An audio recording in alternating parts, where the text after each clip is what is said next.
Hi, everybody. Welcome to Phil and Dave's Excellent Adventures. Just Dave here. Today I'm talking about the movie Wolves. This is going to be a spoiler review, so if you are concerned about spoilers, I would suggest you go and watch the movie first before you watch this review. So Wolves is an action comedy film written and directed by Jon Watts. Stars George Clooney, Brad Pitt, Amy Ryan, Austin Abrams. It follows two professional fixers who are forced to work together on a job despite their preference to operate as lone wolves. Why it's called Wolves instead of Wolves. Which is also why every time I type it into Google, it tries to autocorrect. And I'm like, no, I did mean wolves. Thank you. Thank you, Google. I appreciate it. As far as what I liked about it, overall, the cast is great. I'm a George Clooney fan. He's always a good actor. I think he was really well cast in this, and I liked his character. Brad Pitt's good in this as well. I think that he's, effortlessly cool and very charismatic and kind of just a guy who kind of controls the room, very charismatic. And I think as soon as he walks in, I'm like, hey, I get it. I like their dynamic. I like they're friends in real life. They worked together before. That all worked for me. Amy Ryan's always great. I really liked her in this. She's not in it much, just basically at the very beginning, and a little bit at the end, I guess. But yeah, she's always great. It's always good to see Amy Ryan in anything. I was really impressed with Austin Abrams. I'm not familiar with him at all. Apparently, he was on the last couple seasons of Walking Dead. I gave up on that show a while back. He was in Paper Towns. I didn't watch that movie because I don't like Cara Delevingne. And he was in Euphoria. I didn't watch that show because I'm way too old for that. But yeah, anyway, he's been working a lot. He's been doing some stuff, but he was good in this. I was really impressed with him. Poorna Jagannathan as June, the doctor. I thought she was good as well. Zlatko Buric is good. I don't really know what I've seen him in, but I've seen him in a bunch of stuff. He's always a bad guy, right? He's a very intense looking guy. Richard Kind shows up as a brief little role as the kid's dad. Of course, Richard Kind is George Clooney's best friend in real life. They've known each other for, I don't know, 40 years or something like that. And Frances McDormand shows up as the voice of Pamela Dowd Henry. I thought it was Susan Sarandon. So hey, but yeah, that's cool. Not a lot of big names in this other than of course Clooney and Pitt, but still good jobs and overall well done. I forgot to look up who did the cinematography and the music. So sorry about that. They're both good. I liked them. I think it was well shot. And for the most part, I like the score. I think the score really added to the movie a lot. I really do wish I would have looked up who did it. Let's see here. Oh, Theodore Shapiro. Okay, so yeah, Theodore Shapiro, good guy. He's done a bunch of stuff, it looks like. Safe Man, Bug, Old School, 13 Going on 30, Dodgeball, a lot of comedies, it looks like. The Change Up. So yeah, good score. I enjoyed that as well. Soundtrack, cool soundtrack. Not a lot on here. They use the song Smooth Operator by Sade a lot. That's sort of like George Clooney's character's sort of theme song, I guess. And at the very end, I think we get Just the Two of Us by Bill Withers. Great song. I love Bill Withers. He's got like three or four, five, six amazing songs. Big fan of his. I think the comedy in this is really well. There's a lot of really funny parts. I really enjoyed the kid sort of telling the story and them getting frustrated and like just get to the point. He like can't do it and stuff. Or they do a callback to that at the very end. It was very funny. Made me laugh out loud both times. Some other really funny stuff in this. A lot of funny stuff for the kid. I really enjoyed his sort of thing. I think there's also some cleverness in the movie that I enjoyed, like the way that George Clooney has to sort of get rid of the body. They show he's got some back issues, so he's got to use like leverage and sort of cleverness to figure out a way to roll the body up and then to kind of lever it onto the concierge luggage cart thing. That was all cool. I really enjoyed all that stuff. There's a really cool car flip in here where we see the kid gets hit by the car and kind of flips over it. It was really well done. I assume that that there's some CGI in there. I think they also might have just put the kid on wires and flipped him. Of course, they didn't actually have a car hit him. I'm sure they had something else, green or blue. I don't know exactly how they did it, but it looked pretty good, and I really enjoyed it. It was a fun scene. It's really cool. I like that Clooney and Pitt are friends in real life, so it's kind of fun because you're in on the joke. Because you're like, yeah, they're acting like they don't really like each other, but like, yeah, they like each other. They work together all the time. They made all the Ocean's movies together and stuff. So like, yeah, that's always kind of fun. In a lot of ways, this movie kind of felt like a throwback, like an 80s or 90s movie. I can definitely see this being a thing that like Charlie Sheen and Emilio Estevez did together or something. And I like that about it. And I like that there's some sort of unexpected twist in here. Some of it was a little more obvious than others, but some stuff I didn't really see coming. For my own, I guess because I'm dumb and sexist, I didn't expect the doctor to be a woman. Just when they're like, oh, we got to go to my guy. I guess because they kept saying my guy. But some stuff like that, the fact they both have the same boss, they realize at the end, I didn't necessarily see that coming exactly.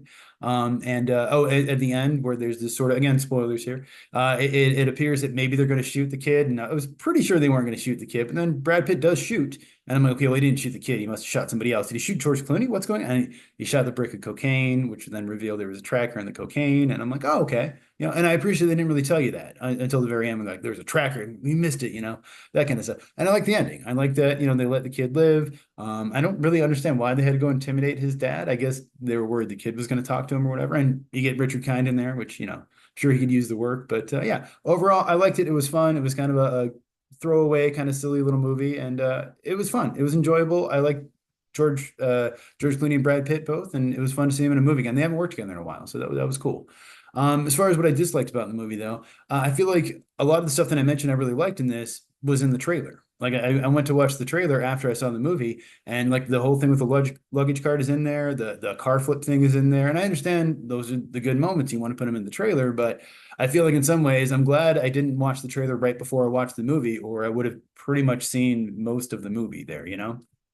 And the only real famous actors in the movie are George Clooney and Brad Pitt. Amy Ryan is famous. I think she won an Oscar, or she was nominated for one for Gone Girl. Frances McDormand is famous as well, but she's only doing a voice. And other than that, whatever, Richard Kind, not a lot of people you recognize in the movie. And of course, that's done for, cost and budgetary reasons.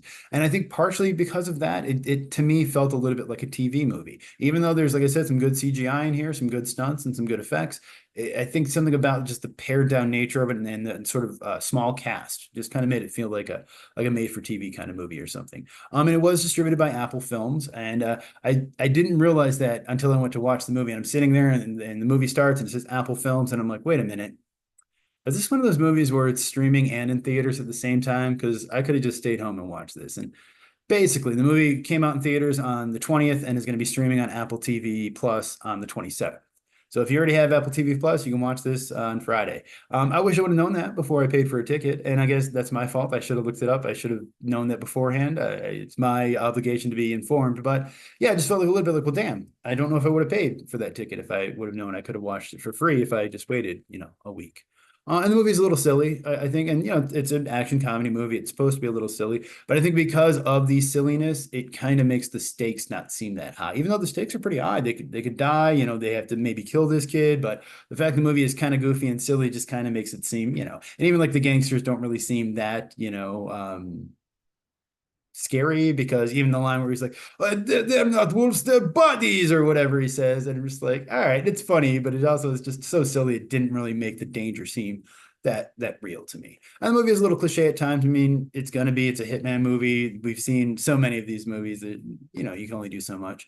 And then there was just a joke that I didn't quite get, where Brad Pitt first shows up at the doctor, and she's like, no, not right now. And he's like, no, this is serious, I need help. So I assumed that meant they were in a relationship together. And then later they reveal that it was actually George Clooney who was in a relationship with her. And I'm like, wait, so then why did she say not right now to Brad Pitt? What did she think he was there for, if not doctor help? Did I miss something? Am I dumb? Were they both hooking up with the doctor? I don't know. Either way. And then the other thing is, like I said, Brad Pitt, cool guy, good actor. He's been in a lot of good movies I really like, Fight Club and Seven and 12 Monkeys and all that stuff. But allegedly, he hits his kids, it sounds like. I mean, to the point where some of his kids don't talk to him. And I feel like, well, if your kids don't talk to you, that's a pretty good indicator of what kind of person you are. So I've noticed he hasn't really been working as much lately, and I assume it has a bit to do with that sort of stuff, or maybe he's just getting older and not wanting to work. He's still producing. He produced Beetlejuice, which just came out a couple weeks ago. So he's still making money. He's doing fine. But yeah, I guess it's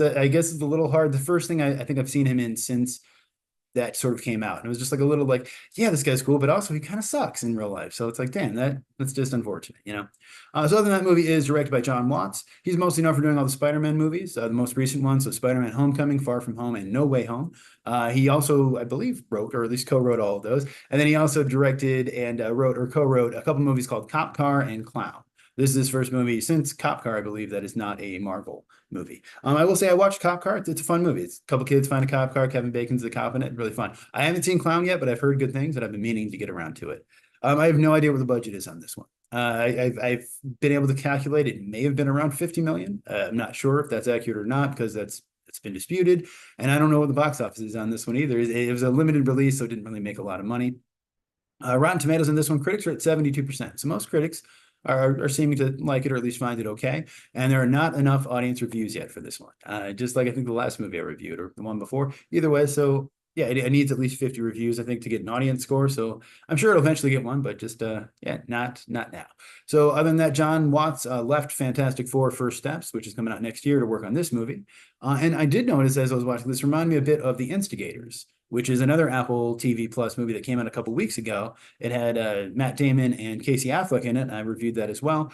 They were both, I believe, from the Ocean's movies, right? And it's kind of like a buddy movie or about two guys who in real life are actually friends, but are pretending like they don't really like each other in the movie. Just kind of a similar, kind of a noir, kind of crime type movie. So I don't know. And I like the Instigators a lot too. So I mean, I'm not really complaining, just kind of seemed like they were like, okay, let's do these kind of movies, you know. Like I said, it's going to be streaming on the 27th. So if you do want to watch this, you haven't seen it yet, or if you want to watch it again, it's on Apple TV Plus. And I think you can also buy it as well. This is the fifth movie that Brad Pitt and Clooney have worked on together. They did all three of the Ocean's trilogy and then Burn After Reading. I think Clooney just had a single scene in that, though. It was produced by Plan B and Smokehouse Pictures. That's Brad Pitt and George Clooney's production companies. Yeah, so in 2024, August 2024, New York Times reported that Clooney and Pitt were paid more than $35 million to star, and Watts was paid $15 million to direct. But then Clooney denied that, saying that it was millions and millions and millions of dollars less than that, and he was only saying because he thinks Pitt didn't want to become like the standard bearer for salaries. So there's some dispute over exactly what they paid for. It was initially set for a wide release, and then Apple decided they didn't want to do that. But I guess George Clooney and Brad Pitt actually gave up some money. They gave back some money to make sure that it had a theatrical release. And then 6 weeks before the release, Apple decided to do that, to pull that and just give it a limited release, which I'm sure upset Clooney and Pitt because they gave up money so that it would be released in the box office. I do think, though, the issue with Apple Films is prior to this, they released Fly Me to the Moon, which is a romantic comedy with Channing Tatum and Scarlett Johansson. I did not see it because I do not like Channing Tatum. I just think he's so goofy and stupid and a bad actor, so I can't take him seriously in anything. And then Argylle, where also Apple releases. Argylle was one of the worst movies of the year, so I feel like after the failure of those two movies, they were like, hey, you know what? Maybe we'll put this one out on streaming. And I guess I get that from a business standpoint, but it does kind of suck because this is the kind of movie that I feel like people are always complaining, like Hollywood needs to make more of these kind of mid-budget movies and like these original movies that aren't based on comic books or, you know, remakes or all this. And then they do it and nobody goes out to see it, which is, you can't blame them for when you released it to streaming or a limited theatrical release. And I will say my theater was more full than I expected. There was a decent amount of people there. So apparently, though, despite all of that, a month before it came out, Apple started talking about making a sequel to it already. So we'll see if it happens or not. I guess it sort of depends on how well the movie does. And even Jon Watts said it's always been an ongoing discussion. He did write the movie with a sequel in mind, but he don't know. He doesn't know because it's up to the audience to decide if they want to see more. So basically, it depends on how it does in streaming and how the people's reaction is to it. But it sounds like there's a decent chance, at least, that there might be a sequel to this. So I wouldn't mind a sequel. I like this movie. I thought it was pretty good. Maybe not great. And it definitely felt like the kind of movie that, especially if I watched it on Apple TV Plus streaming for free or whatever, I don't have that, but you know, then definitely worth watching. Definitely a fun movie. I give it a 7, almost an 8, honestly, because I did really enjoy it. But I think just the fact that it did feel a little smaller than I wanted it to and a little less than I wanted it to is what drops it down to a 7. But yeah, so 7 out of 10 would be my score. That's what I thought of it. But if you saw the movie, let me know what you thought of it down in the comments below. Thank you so much for watching. Hope you have a great night. And we'll see you here again next week.